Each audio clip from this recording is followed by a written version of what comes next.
The Kerala story cinema പ്രദർശനവുമായി ബന്ധപ്പെട്ട് മുഖ്യമന്ത്രിയുടെ പരാമർശം മതതീവ്രവാദ സംഘടനകളെ പ്രോത്സാഹിപ്പിക്കുന്നതാണെന്ന് ബിജെപി സംസ്ഥാന അധ്യക്ഷൻ കെ സുരേന്ദ്രൻ. തെരഞ്ഞെടുപ്പിൽ വോട്ട് ലഭിക്കാൻ വേണ്ടി ക്രിസ്ത്യൻ ഹിന്ദു പെൺകുട്ടികളെ ആക്ഷേപിക്കുന്ന നിലപാടാണ് മുഖ്യമന്ത്രി സ്വീകരിക്കുന്നത്. കേരള സ്റ്റോറി നടന്ന സംഭവമാണെന്ന് അറിഞ്ഞിട്ടും മുഖ്യമന്ത്രി സത്യം മറച്ചുവെക്കുകയാണ്.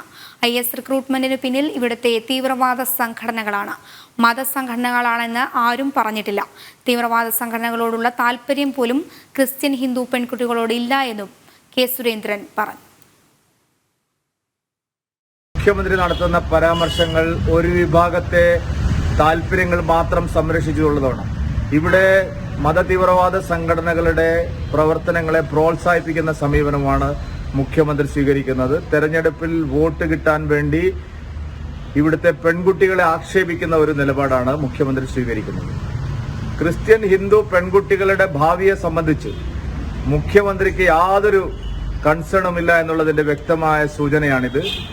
കേരള സ്റ്റോറി ഒരു റിയൽ സ്റ്റോറിയാണെന്ന് അറിഞ്ഞിട്ടും കേരളത്തിൽ ഇതിനോടകം നിരവധി IS റിക്രൂട്ട്മെന്റുകൾ നടന്നതായി അറിവുണ്ടായിട്ടും ആഭ്യന്തര വകുപ്പിന്റെ ചുമതല കൂടിയുള്ള മുഖ്യമന്ത്രി സത്യം മറച്ചുവെക്കുകയാണ്.